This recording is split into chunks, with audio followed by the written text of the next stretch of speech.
It is time to start our Q&A. I'm going to lead with today, I think, the most important question because my manager told me to ask this. If your father? No. Smile it over there. Smiley, can you give a wave? If you're here today, who's at the booth?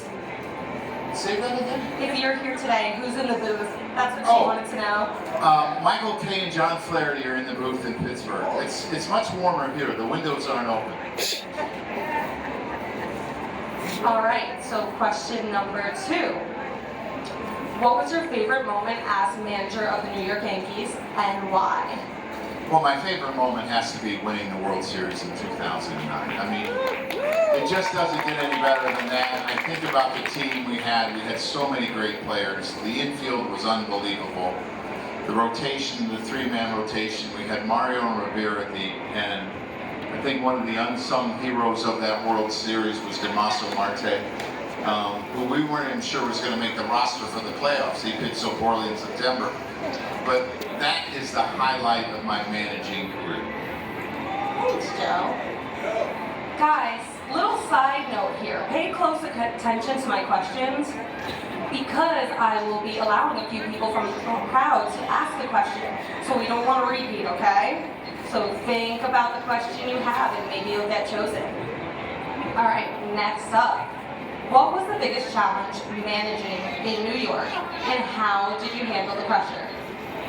The biggest challenge in managing in New York is probably the media that you deal with every day and how often you have to do it. You do it before the game and after the game. And a lot of times things don't change a whole lot. But I think managing that where you were never misunderstood, you were never, I never tried to send like messages, for them to decipher. Like what I said, I wanted to be real clear. So I had to be careful with my words. Probably made me a boring story a lot of times, but I never wanted to stir anything up in the clubhouse. So that was probably the most challenging. Expectations, no one has higher expectations of ourselves than the players and the coaches. We want to win every day. We want to win every World Series, and I know it doesn't happen, but to me that pressure comes from within. And dealing with the other things and managing your day is the toughest thing. Good answer, thanks. All right, next question.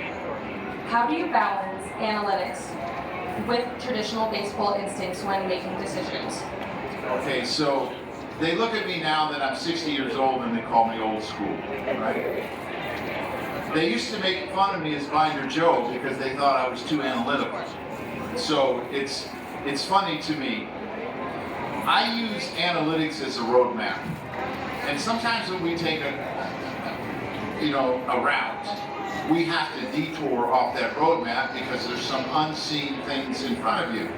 So that happens in the game of baseball. And sometimes you have to go through your instincts.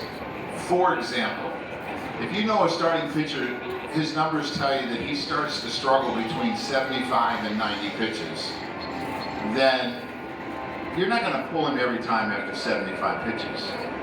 But my antennas go up, like he's getting near the end, and I'm going to watch the hitter's swings, and are they starting to time him up? Are they starting to make hard outs? Are they starting to foul out more balls off? Is it harder for him to get swings and misses?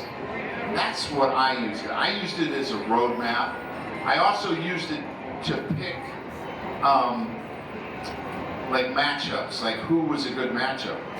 But then you might think it's a good matchup, but the guy's been struggling for a week because maybe he's got something going on, so you got to deviate. So I think it's really important to use them all. I mean, let's face it, we've used analytics our whole life. It's just gotten more and more that they can provide, right? I mean, what's flipping a coin? It's 50%. So you bet one way or another because you got a 50% chance of winning. That's an analytic, right? So to me, I've used them my whole career. I love them. I'm a math and science guy. I have an engineering major. So I like the numbers, but I don't rely totally on them. All right, guys, I think it is time for a question from the crowd. Raise your hand if you have a question, guys. Yeah, come on up.